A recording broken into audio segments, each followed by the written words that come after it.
aqui. Estão me ouvindo, tudo certo, né? Tudo jóia? Só me confirma no chat aí, por gentileza, vocês estão me ouvindo, tudo certinho? Tá aparecendo a apresentação também, tudo certo, né? Valeu, Carla, obrigado. Bora. Não, peraí.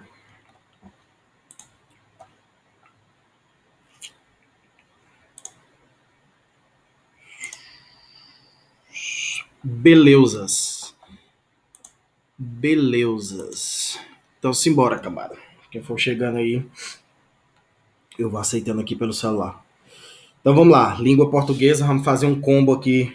Sexta-feira de carnaval, né? Todo mundo animado para ir pra festa daqui a pouco. Mentira.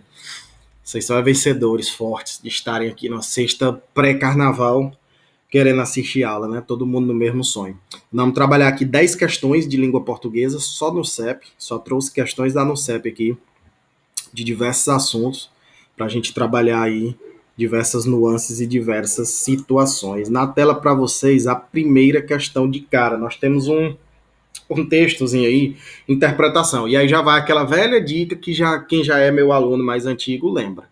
Quando você tem questão de interpretação de texto, você não começa lendo o texto, Bisonho. A primeira coisa que você faz é ler o comando da questão. Então, lá na provinha de vocês, no dia da Polícia Penal, da Polícia Civil, da Guarda Municipal de Teresina, que deve ser no CEP também a banca, ou de qualquer outro concurso, quem vai fazer aí, SEMEC, Teresina, enfim, a gente faz concurso para tudo, que vai cair no CEP, a NUCEP tem uma prova recheada de interpretação de texto. É uma prova recheada de interpretação de texto. Então, o que é que você vai fazer? Você não vai ficar lendo o texto todinho para depois ir ver a questão, porque às vezes ela coloca aqui, eu trouxe texto pequeno por causa do tamanho aqui da tela. Mas lá na prova, vocês que fazem no CEP estão acostumados a ver textos enormes. Aí o que, é que a maioria do aluno faz? Ele lê aquele texto enorme, chega na questão, aí ele, vixe Maria, deixa eu voltar no texto de novo, para ler de novo.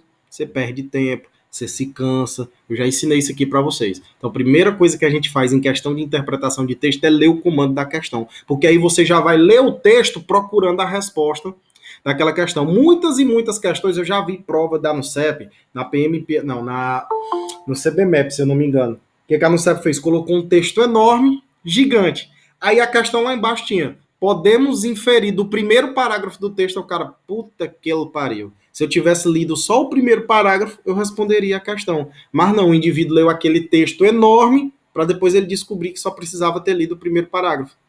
Então você vai primeiro para o comando da questão. Então vamos para o comando da questão. O que é que ele diz?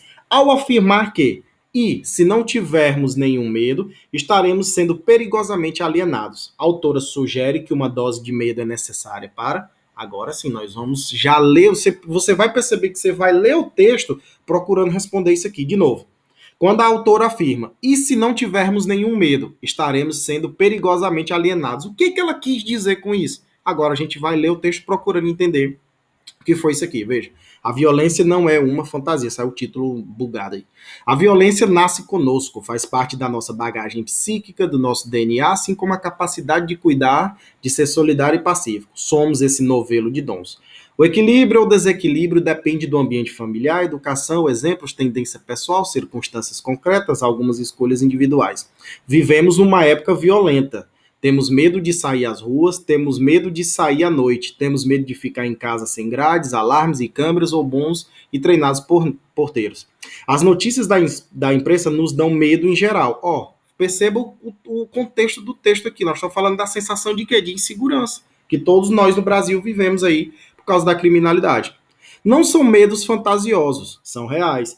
Aí, e se não tivermos nenhum medo, estaremos sendo perigosamente alienados. Ou seja, o medo que ela está afirmando aqui está relacionado ao quê? Que medo é esse? É a sensação de insegurança. Então perceba que quando você vai para o comando da questão primeiro, para depois você ir para o texto, você faz uma interpretação mais eficaz desse texto. Tranquilo? Então nós fomos ler o texto o tempo todo buscando entender a que medo é esse que a autora se refere. Nós estamos falando do quê? Da sensação de insegurança. Tranquilo? A segurança, como tantas coisas, parece ter fugido ao controle de instituições e autoridades. Neste dia, começamos a ter medo também dentro dos shoppings, dos shoppings, onde, aliás, há muito tempo aqui e ali vinham ocorrendo furtos, às vezes assaltos, raramente noticiados. O que preocupa são movimentos adolescentes que reivindicam acesso aos shoppings para seus grupos em geral organizados na internet. Então aqui é o que? Uma sensação de insegurança. Veja a letra A. Quando ela diz, e se não tivermos nenhum medo, estaremos sendo perigosamente alienados. A autora sugere que uma dose de medo é necessária para quê? Para que utilizemos armas que nos protejam contra a violência. O texto falou em algum momento em arma aqui, Bisonho. Então não é. Que estejamos equilibrados para encarar situações adversas. Ela está sugerindo, é tanto que tem uma parte que ele fala equilíbrio e desequilíbrio, não só equilíbrio. A letra C, que tenhamos conhecimento e consciência do que se passa à nossa volta para podermos preservar nossa integridade, gabarito. Letra C de casa. A letra D, que consideremos a violência como algo fantasioso, muito pelo contrário. Ela diz que a violência é o quê? É real. Tá até aqui, ó. Olha, ó. São reais. Que nos asseguremos de que as autoridades controlam as situações da violência. Não, o texto não fala disso. Agora aqui, nessa questão, eu coloquei ela em particular, quando eu estava elaborando, também para te dar um macetezinho que é difícil falhar. Pelo amor de Deus. Você só vai utilizar isso quando você não fizer a menor noção de qual é o gabarito. A NUCEP, ela tem um macetezinho que eu venho percebendo, e eu já disse para vocês que eu sou o maior especialista em NUCEP, e por mais que vocês estudem outros preparatórios específicos, vocês não vão encontrar nenhum professor que te fale isso. Eu já percebi um macetezinho da NUCEP, que geralmente, vale para outras bancas também, mas na NUCEP ela tem cometido muito isso.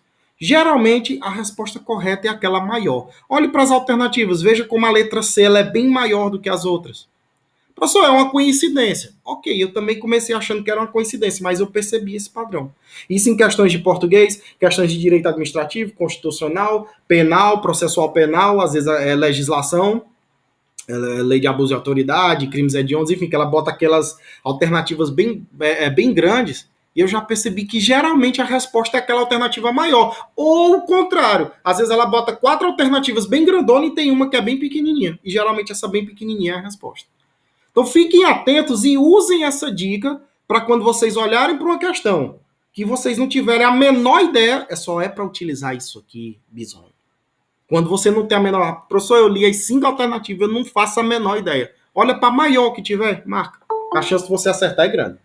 Eu venho percebendo isso com muita frequência na NUCEP, então fiquem atentos aí a essa dica. Aqui eu coloquei de propósito essa questão nas que eu estava procurando, justamente para você ver. Olha a letra C, ó, ela é maior do que as demais, tranquilo? Vamos para a questão number 2, questões que envolvem, ó, charges, figuras. Eu já disse para vocês, NUCEP é dona disso aqui. NUCEP adora, ama de coração esse tipo de questão. E eu já falei para você que charges, que tá na moda, quem vai fazer aí Polícia Penal do Ceará também, quem vai fazer concurso aí que tem IDECAN, isso aqui também tá na moda para IDECAN. As charges, elas têm o primeiro efeito, professor, aquele efeito explícito de quê? De humor, para te fazer rir, óbvio, é um quadrinho, uma tirinha para te fazer rir, mas você sempre tem que se ligar ao elemento subjetivo da charge, ao elemento subjetivo, que geralmente é uma crítica social. Geralmente é uma crítica social. Beleza? Beleza. As charges também são compostas pelo que a gente chama de linguagem verbal. Professor, o que é linguagem verbal? É o que está escrito aí, perturbado. E o que é a linguagem não verbal? As imagens, é o que você está vendo, as expressões aí dos personagens. Então são esses elementos aqui de charge que eles são muito para estar manjado esse tipo de questão aqui, dá no certo. Vamos para o comando da questão. Na oração, eu perdi tudo, emprego, famílias, amigos, o pronome destacado é classificado como, veja que eu não preciso nem da charge. Eu só ler aqui, ó. Eu perdi tudo, emprego, família, amigos. Aí o cara, drogas, que geralmente, né, o que ele quer dizer? Olha a crítica social. Geralmente quem perde tudo, emprego, família, é quem tem envolvimento com drogas, sejam drogas ilícitas ou drogas lícitas, como o álcool, por exemplo. Aí ele diz, não, me viciei em discutir políticas nas redes sociais. Aqui cabe uma questão de interpretação de texto também, que eu não coloquei, porque eu já tinha colocado a outra anterior para não ficar só interpretação. Mas aqui também, qual seria o efeito aqui dessas charges? Qual é a crítica? Que hoje as pessoas discutem tanto sobre política que estão brigando, perdendo relações. Essa seria a linguagem implícita e a crítica social Aqui o autor desejou. Mas como a questão é de gramática, bora. Perdi tudo. Tudo é o quê, pessoal? Tudo é pronome indefinido. Você vai lembrar até lá do raciocínio lógico, quando eu falo para você de proposição, de quantificadores lógicos, que eu te disse que os quantificadores lógicos são, antes de tudo, pronomes indefinidos. Se você já assistiu minha aula de proposições lógicas, quando eu falo de quantificadores lógicos, eu já te disse que quantificadores lógicos são pronomes indefinidos. Tá aqui o tudo, ó. Tudo. É sinônimo do todo, por exemplo, lá do raciocínio lógico. Então aqui é pronome indefinido. Você já faz o que aqui, ó? Já matou essas duas. Pronome indefinido. E aí agora ele quer saber se tem efeito anafórico, deítico, que eu não vou nem entrar no mérito que ela não sabe nem cobra, ou catafórico. Pessoal, o que é anáfora? Anáfora é quando você tem um termo se referindo a algo anterior, que não foi dito, que já foi dito ainda. E quando é que você tem um termo catafórico? Quando esse termo vai se referir a algo que ainda vai aparecer. Então veja, se tudo está se referindo a algo que já passou, que já foi dito aqui no contexto, ou tudo vai se referir a algo que ainda vai ser dito. Veja, eu perdi tudo.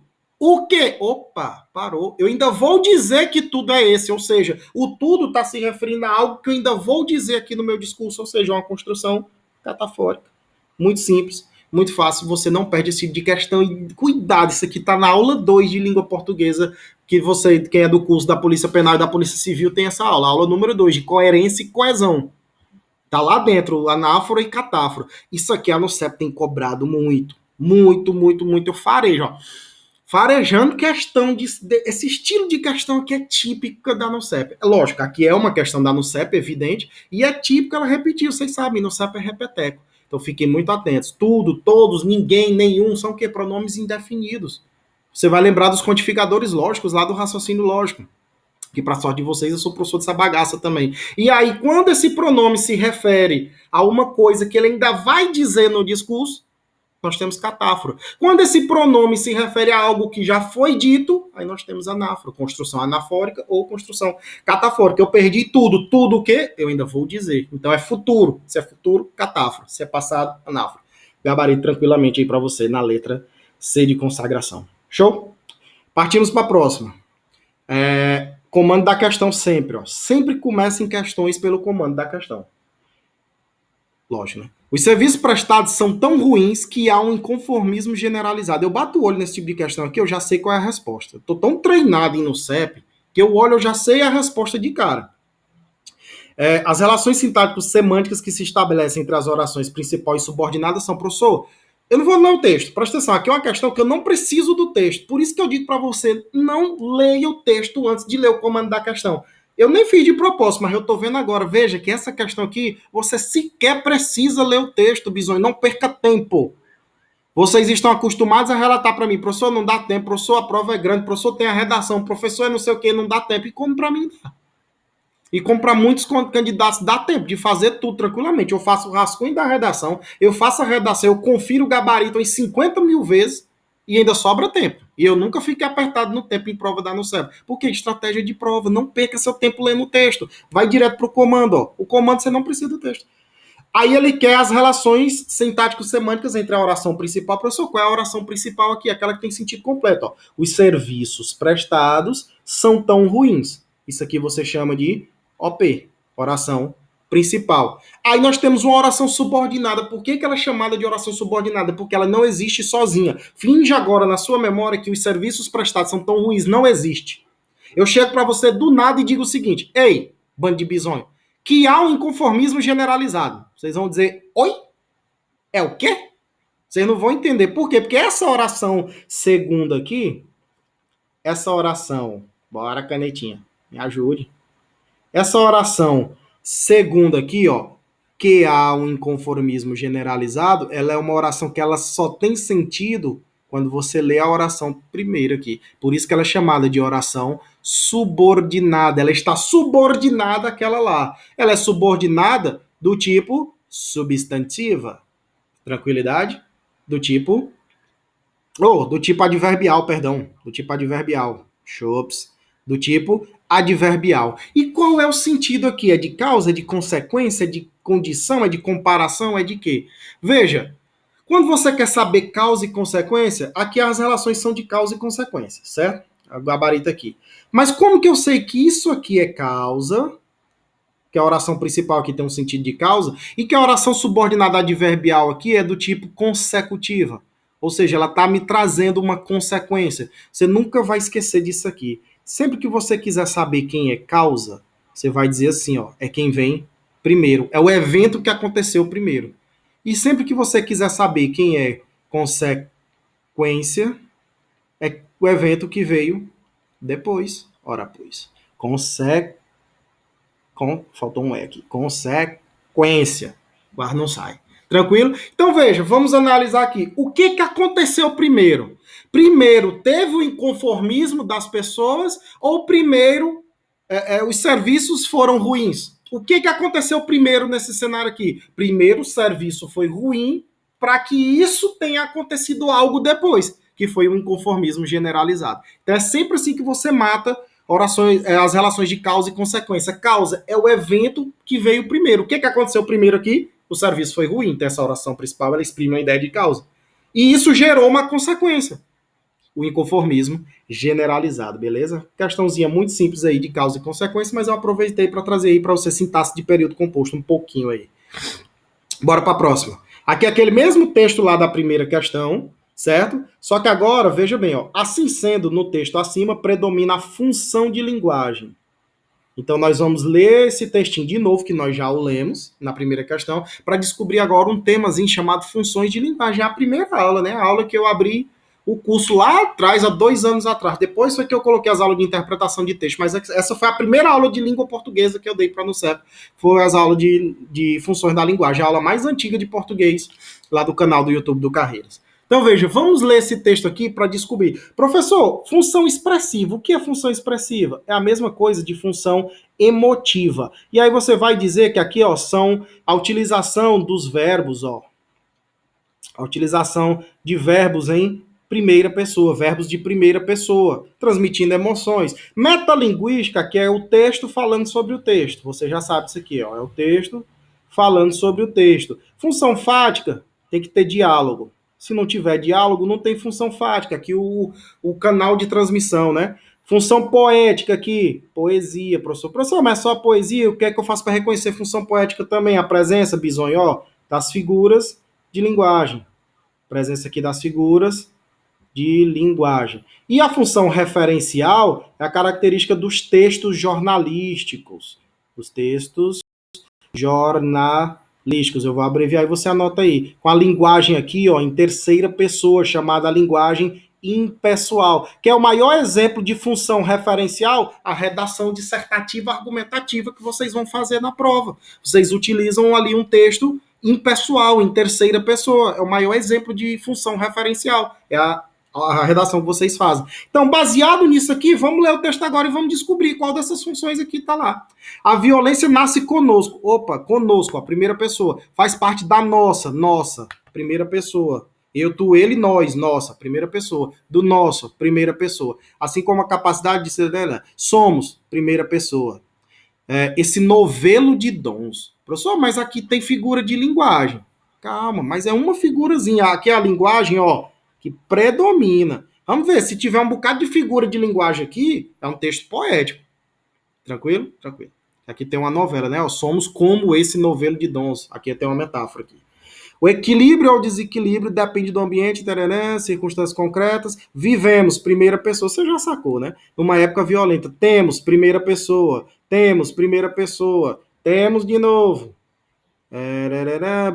As notícias nos dão, nos, ó, primeira pessoa, não são medos fantasiosos. E se não tivermos, nós não tivermos primeira pessoa, você já sacou, não vou nem continuar. Função o quê?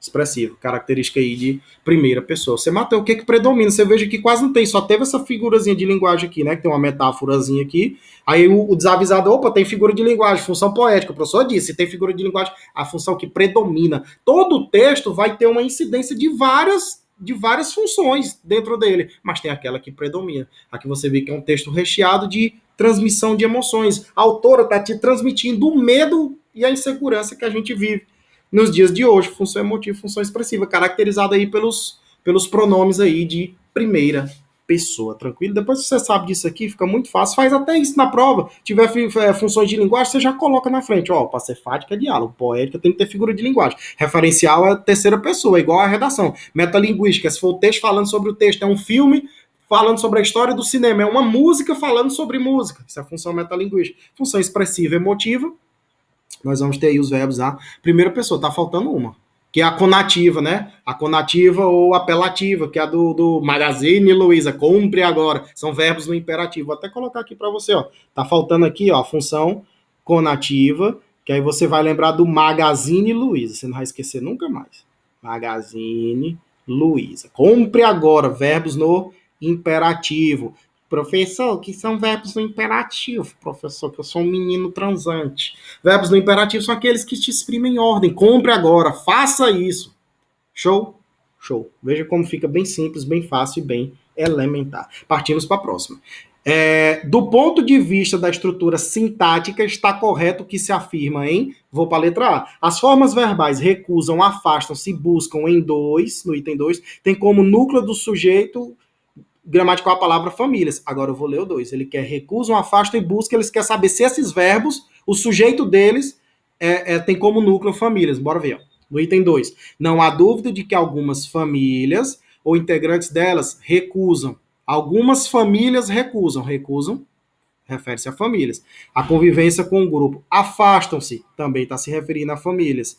Buscam, quem é que busca? Algumas famílias buscam. Então aqui está tudo correto. Tá tudo correto e já aqui o gabarito, acabou. Letra A.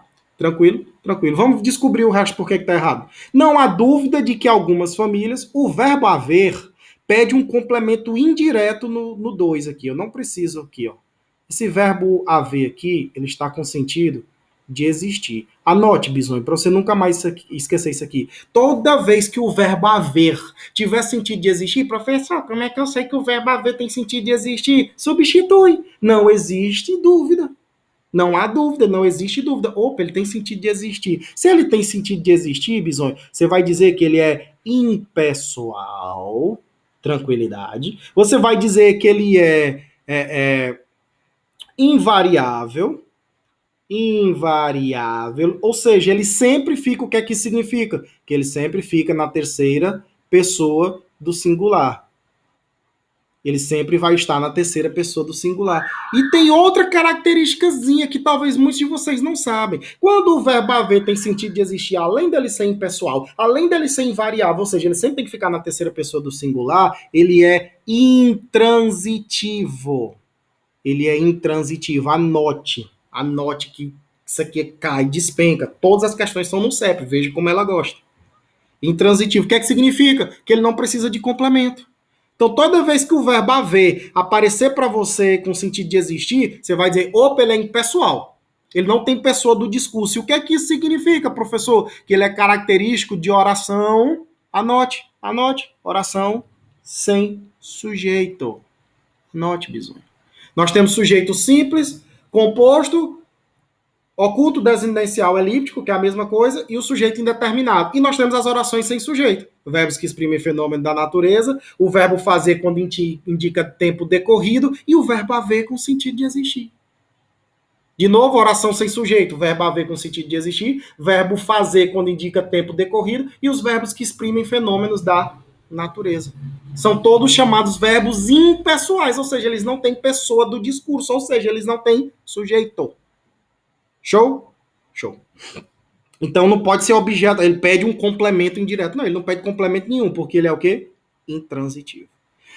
Recusam a convivência com o grupo, afastam-se para sempre. Em 2, os verbos recusar e afastar são igualmente intransitivos. Em 2, ó. Cadê? Recusam o quê? Toda vez que um verbo pergunta o quê, é porque ele é um verbo transitivo direto e o complemento dele é um objeto direto. Ele está dizendo que é intransitivo, errou. Afastam-se. Afastam-se de quê?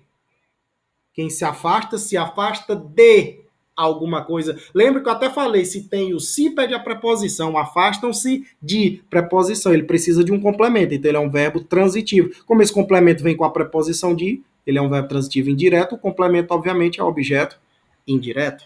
É muito simples, é muito fácil, isso aqui é só prática, pessoal. Tranquilo? Então tá fora.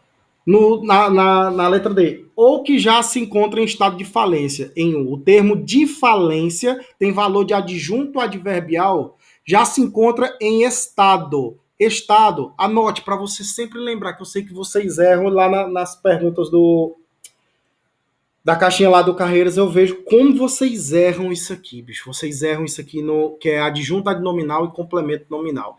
Entenda, adjunto adnominal está ligado geralmente a substantivo concreto. Complemento nominal está ligado a substantivo abstrato. É isso, eu digo, ó, o estado. O estado, isso aqui é o quê? Substantivo abstrato. Porque aqui não está falando é estado, o estado do Brasil, não. É um estado, uma condição do momento. É a mesma coisa de orgulho, amor, fé, compaixão, ternura. São coisas que você sabe que existe, mas só existe no campo dos sentimentos. Você chama isso de substantivo abstrato. E se tem um substantivo abstrato e depois dele vem alguém com preposição, esse alguém com preposição, tu fecha os olhos e marca complemento nominal. Você nunca mais erra isso aqui, não tem como. Toda vez que você quiser saber se é adjunto adnominal ou se é complemento nominal, olha para o substantivo. Se o substantivo for concreto, ó, o lápis preto, o lápis, a caneta preta, melhor. A caneta preta é minha. A caneta preta, preta é o quê? Ó, a caneta preta. Caneta é um substantivo concreto, tá aqui, ó, você tá vendo, eu tô tocando nela, substantivo concreto. Então esse preto aí, que é uma cor, que é um adjetivo, como morfologia, classe gramatical adjetivo, ele é o quê? Adjunto adnominal, porque ele tá ligado a um substantivo, ó, concreto. A caneta preta é minha, eu posso tirar, inclusive, a caneta é minha, a caneta preta é minha, a caneta é minha, veja, termo acessório, adjunto adnominal. Agora, se eu digo que eu tenho orgulho dos meus alunos, é o quê? Eu tenho o quê? Orgulho. Orgulho é o quê? Substantivo concreto abstrato. Você pega no orgulho, você toca no orgulho, não, você só sente. Então, orgulho é substantivo abstrato. Eu tenho orgulho dos meus alunos, uma preposição. Substantivo abstrato. Quem vem depois com preposição, complemento nominal. Acabou. Você não erra nunca mais. Na letra E, a palavra recasamentos, em 3 no plural, revela uma inadequação quanto às regras de concordância, pois deveria vir no singular para concordar com a forma verbal a. Tá errado, sabe por quê? Porque aqui, ó, há também recasamentos. Tem sentido de existir, então existem. Existem também recasamentos. Existem tá no plural. Recasamentos também vai para o plural. Isso aqui tá errado. O gabarito aí tá na nossa letra A de amor. Tranquilidade. Depois, se você estiver confuso, você assiste a gravação novamente. Lembra que eu falei de memória flutuante e memória consolidada? Primeira vez, talvez, isso aqui eu tô falando, professor, eu tô falando tá fácil. Mas quando eu vou sozinho fica difícil. Calma. Você anota tudo, faz suas anotaçõezinhas aí bonitinho. Aí amanhã, ou quando você for estudar de novo, não vai passar um mês para estudar isso aqui, no máximo 2, 3 dias. Aí você assiste de novo e consolida aí o conhecimento. Show? Show. Em a Lu, minha esposa e especialista em detalhes, alimenta nossa relação com pequenos mimos. A função sintática do termo destacado, isso aqui tudo, ó. Minha esposa especialista em detalhes. Professor, o que troço é isso aqui, professor? Primeira coisa, vamos tentar. Toda vez que você vai descobrir um termo sintaticamente de uma oração, tente descobrir se ele é um termo essencial, ou seja, se ele é obrigatório, ou se ele pode ser retirado. Vamos descobrir se ele pode ser retirado. Vamos ler essa oração sem essa parte em negrito. Veja, a Lu alimenta nossa relação com pequenos mimos. Pergunta que eu te faço: tem sentido? Se eu tirar o que está em negrito, tem sentido? Sim ou não? Sim. Você percebe que você não perde o sentido da oração. Ó. A Lu alimenta nossa relação com pequenos mimos. Você conseguiu entender o que aconteceu aqui. Então você já sabe que esse termo em negrito é o que você chama de termo acessório. É um termo acessório. Professor, por que ela chama de termo acessório? Porque é igual esse brinquinho aqui do professor. Eu posso tirar na hora que eu quiser, é igual o relógio. Você pode tirar, que não vai mudar absolutamente nada na vida da pessoa e nem na oração. Tranquilo? Tranquilo. Termo acessório. Quem são os termos acessórios da oração? Você vai ter o adjunto adnominal, você vai ter o adjunto adverbial, e olhe para cá. Adjunto adverbial não tem, ó. Complemento nominal não pode ser. Predicativo não pode ser. Certo? E você vai ter aqui também o nosso querido aposto. Assim como também o vocativo. Tranquilo? Tá na aula de análise sintática lá, vocês assistem para pegar tudo isso aqui. Aqui são os termos acessórios: adjunto adnominal, adjunto adverbial, aposto e vocativo. Tranquilo? Tranquilo. Vamos descobrir agora, professor. Observe que esse elementozinho aqui, ó, ele está separado por vírgulas. Toda vez que você tem um termo acessório que ele é separado por vírgulas, anote, vírgulas, dois pontos, travessão, parênteses. São esses quatro aqui. Toda vez que você tem um termo acessório separado por vírgulas, ou dois pontos, ou travessão, ou parêntese, e ele tem a função de explicar ou ampliar o sentido do termo que vem antes dele, você chama isso aí de aposto. Toda vez que um termo acessório, que só pode ser adjuntado nominal, adjuntado verbal, aposto e vocativo. Toda vez que ele vem separado por vírgulas, ou dois pontos, ou travessão, ou parênteses, e o sentido dele ele for utilizado para te explicar quem veio antes, ou para ampliar, para dar aumentar o entendimento do termo que vem antes, é o aposto. Veja, a Lu, aí ele utiliza. Quem é Lu? Ele quer só te dizer, ó, é uma curiosidade. Não tem a Lu que eu tô te dizendo? A Lu, ela é minha esposa e especialista em detalhes. Eu não precisava te dizer isso, mas eu quis te dizer. É a mesma coisa que eu dissesse assim, eu estou lá na França, agora, estou conversando com um amigo francês, e eu digo, ó, Chico Buarque de Holanda vai tocar aqui. Aí o cara olha para mim e diz, mas quem de acha Chico Buarque de Holanda? Aí eu digo, Chico Buarque de Holanda, vírgula, cantor brasileiro, vírgula, vai cantar aqui. O cara diz, tá, eu não sei quem é, mas eu sei que é um cantor brasileiro. Então eu utilizei esse cantor brasileiro entre vírgulas apenas para te explicar melhor, para ampliar o sentido para você sobre quem eu estou falando, de Chico Buarque. Show de bola? Show de bola. Então a respostazinha, ó, tranquilamente, isso é um aposto. O governo era uma associação de delinquentes. A função sintática da expressão em destaque. Eu coloquei isso aqui tanto, mas tanto nas caixinhas que vocês não erram mais. Quer saber? Bora lá. O governo é o quê, Bisonho? Sujeito. Aí quem manda em tudo é esse camaradinho aqui, ó. Ele é um verbo, né? Não, bisonhão, doião, bichão, doiãozão, azogadão, ó. Ele é um verbo. Você já sabe que ele é um verbo. Sua função agora é descobrir, ele é um verbo que indica ação ou que indica estado? O governo era, ele não está fazendo ação de nada, que é o estado, é a condição dele, que pode ser permanente ou temporária. É um verbo que indica estado. Toda vez que você tem um verbo que indica estado, fecha os olhinhos, amorzinho indivíduo, ó, e chama verbo de ligação. Toda vez que o aluno permanecia feliz, o aluno é feliz. O verbo ser, o verbo permanecer, o verbo estar, verbos de ligação. E se tu tem sujeito e tu tem verbo de ligação, tu já sabe, fecha o zoinho, bisonho, e marca predicativo do sujeito. Aí tu vem pra cá, ó, bi, bu, bu, pum, pronto, predicativo do sujeito. E se tem sujeito, tem verbo de ligação e tem predicativo do sujeito, aí você diz que o predicado, ele é nominal. Acabou. Professor, é sempre assim? É. Professor, tem exceção? Não. Toda vez que tu tem sujeito e verbo de ligação, sempre, sem exceção. Sempre, sem exceção. Sujeito, verbo de ligação, quem vem depois? Predicativo do sujeito. E se tu tem sujeito, verbo de ligação e predicativo do sujeito, esse verbo de ligação mais o predicativo do sujeito compõe um predicado. E que predicado é esse? Nominal. Acabou. Ele deixava que lhe roubassem tudo. Os termos destacados exercem a função sintática de quê? Aí, de novo, quem é que manda na jogada aqui, ó? É o verbo roubassem. Ele deixava que lhe roubassem. Quem rouba, rouba algo de alguém. Aqui é um verbo bitransitivo. Quem rouba, rouba alguma coisa de alguém. Você não tem como roubar alguma coisa de ninguém. Essa coisa pertence a alguém. Então, você roubou algo de alguém. É um verbo transitivo direto e indireto. Então, ele precisa de um objeto direto e um objeto indireto. Que lhe roubassem o quê? Primeira pergunta. O que foi roubado? Ó, o que foi roubado? O que é que foi roubado, Bisonho? Aí você diz tudo. Opa, isso aqui é o objeto direto. De quem foi roubado? Dele, que aqui está simbolizado pelo pronome li. Ó, dele aqui, ó. Está simbolizado pelo pronome li. Isso aqui é o objeto indireto. Então, os termos destacados são, respectivamente, objeto indireto e objeto direto. Fecha os olhos e marca. Letra A. Acabou. Muito simples, fácil e elementar. Beleza? Beleza. Opa. Vamos lá, duas questões para terminar. Do ponto de vista morfossintático, é incorreto o que se afirma em relação ao termo estrutura a seguir. Vejamos. Mas sua quantidade é maior de acordo com os hábitos que escolhemos. Aí ele está dizendo que esse que ele é um complemento verbal, ou seja, ele é um objeto direto do verbo escolhemos. Vamos entender isso aqui. Primeira coisa, o que é esse que aqui, professor? Qual é a função dele? Quem é ele aí?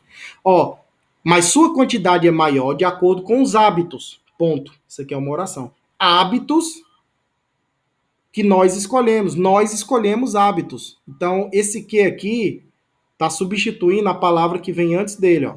Mas sua quantidade é maior de acordo com os hábitos. Hábitos nós escolhemos. São duas orações. E essas duas orações, para que não fossem repetidas, ele tirou um dos termos e substituiu pelo pronomezinho que. Você vai chamar ele aqui, você já sabe. Isso aqui é o nosso famoso pronome relativo. Toda vez que ele é utilizado para substituir o termo anterior de duas orações, unindo-as numa só, ele é um pronome relativo. Então nós já sabemos que aqui nós temos a segunda oração, que é hábitos, hábitos, hábitos, nós escolhemos. Por quê, professor? Não tem esse nós aí, mas eu sei pela desinência mos aqui do verbo, ó, que é um verbo de primeira pessoa do plural. Eu, tu, ele, nós escolhemos. Eu escolhi, tu escolheste, ele escolheu, nós escolhemos. Então, hábitos nós escolhemos. Agora, isso aqui tá tudo errado, tá na ordem errada. Vamos colocar o sujeito primeiro, ó. Os pronomes pessoais do caso reto, eu, tu, ele, nós, vós, eles, quando eles aparecem, eles funcionam como sujeitos da oração. De novo, os pronomes pessoais do caso reto, eu, tu, ele, nós, vós, eles, quando eles aparecem, eles funcionam como sujeitos das orações.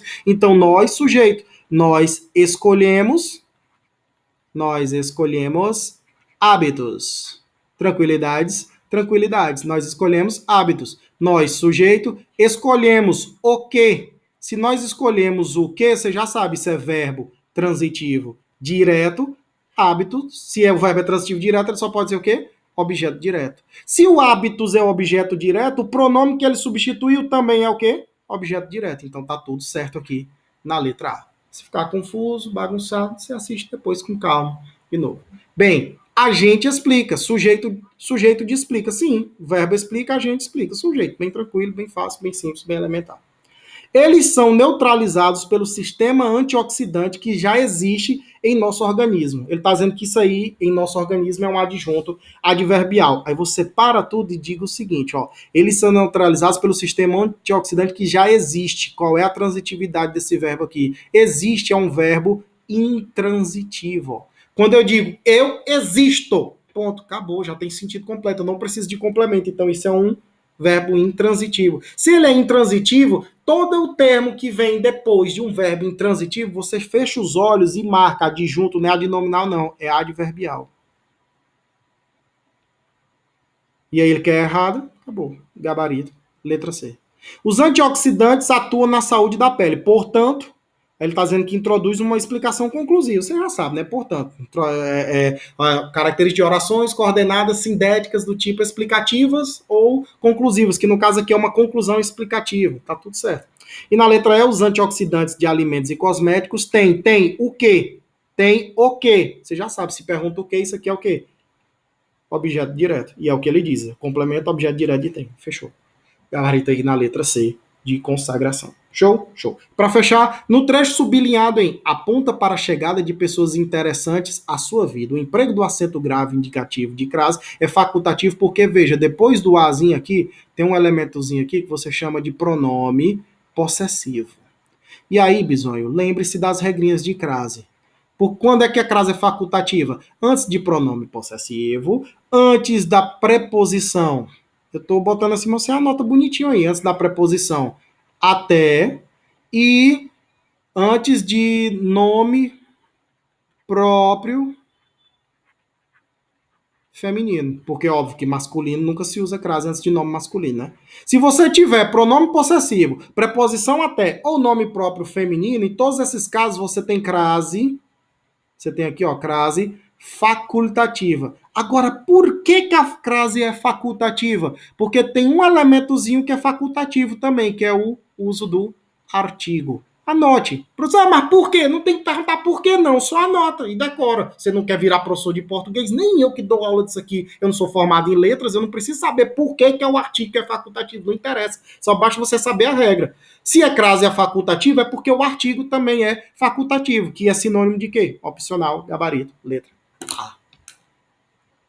40 minutinhos aí. Foi.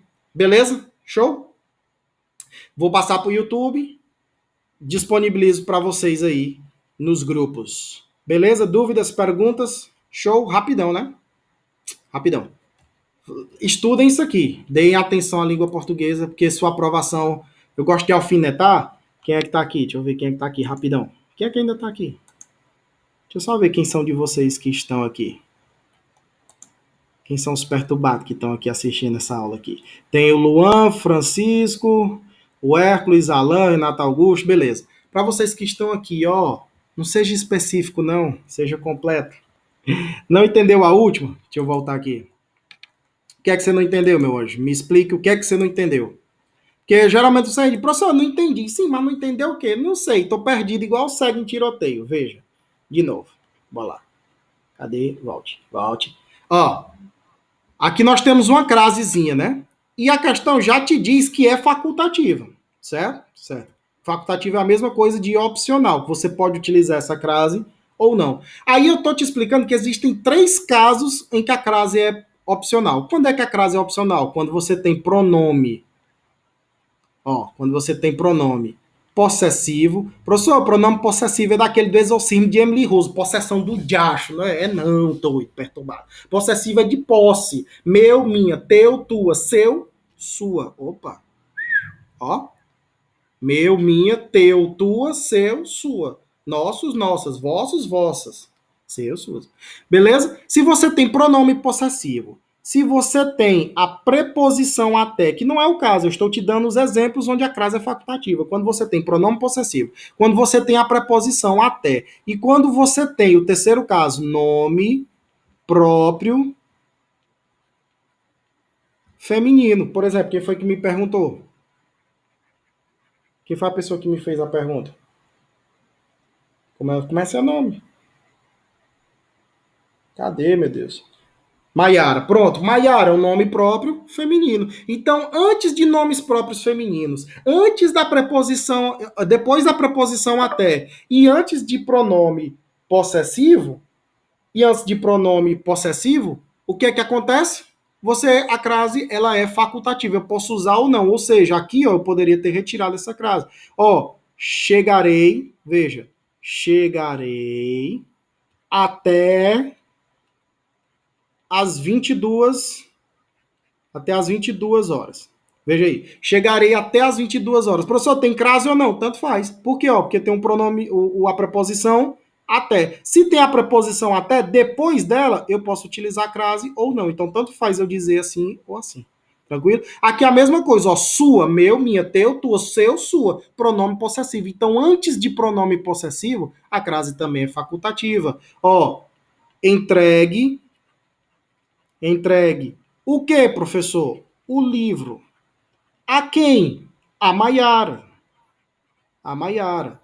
Quem entrega, entrega algo a alguém. Aqui você tem o que a gente chama de verbo bitransitivo. Ele é um verbo transitivo direto e indireto. Porque quem entrega, entrega o quê? O livro.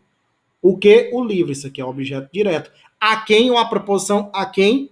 A Maiara. Isso aqui é o objeto indireto. Pergunta que eu te faço. Ó, quem entrega, entrega algo a alguém. Show? Show. Rege a preposição a. E Maiara é um nome feminino, também tem um artigo a. Então aqui eu posso utilizar tanto com crase como sem, porque antes dessa crase aqui vem um nome próprio feminino. Se fosse só entregue o livro à menina, se fosse assim, ó, menina, aí a crase era obrigatória, porque tem, ó, entregue a preposição e menina, nome feminino, então crase obrigatória. Mas aqui eu não estou usando uma palavra feminina qualquer, eu estou utilizando um nome próprio feminino. Aí a gramática me diz que ela gosta de frescar com a nossa cara, que quando você tem um nome próprio feminino, você utiliza crase facultativa.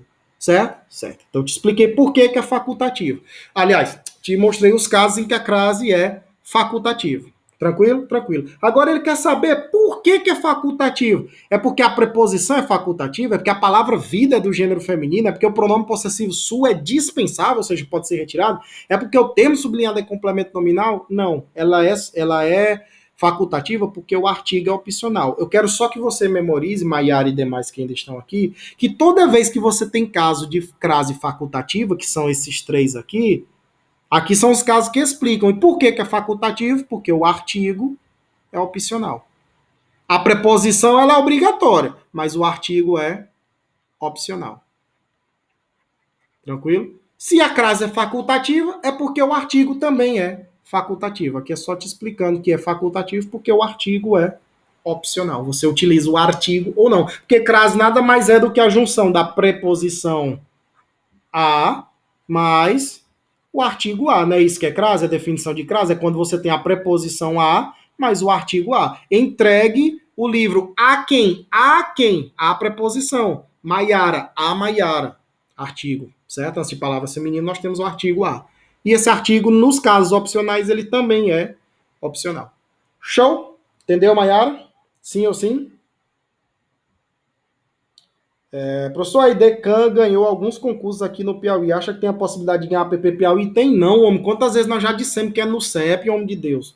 Ela ganha de outros concursos, mas a polícia no Piauí é no CEP. Polícia é no CEP. Certo? Certo. Não tem chance, não. É só sua maior cagada do universo. Concurso policial desde 2008. 2007, se eu não me engano, desde 2007 que é no CEP, que faz todos os concursos de bombeiro, de polícia civil, de polícia militar, de agente penitenciário que virou policial penal, da guarda municipal de Teresina, é no CEP. Não se iluda, não. É por isso que a gente nem perde tempo. Se vier outra banca, vai derrubar todo mundo, mas não tem, porque aqui a gente tem dispensa de licitação. A NUCEP é da Universidade Estadual do Piauí, ou seja, é do governo do estado do Piauí. Por que eles vão contratar a IDECAN, sendo que a polícia penal, a polícia civil, a polícia militar, o bombeiro, é tudo ligado ao governo do estado, então não tem que perder tempo, ó. Tá entendendo? Não faz sentido. Show? Show, show, show? Show. E é isso. Valeu, senhores. Eu espero que vocês tenham gostado. Estará disponível para vocês amanhã aí no YouTube. E amanhã, para os alunos de civil e de penal, eu estarei com vocês de novo. Estivemos ontem em conhecimentos gerais, agora é português, e amanhã estaremos lá em processual penal. Que quem sabe faz ao vivo. Valeu, beijo, fui, tchau.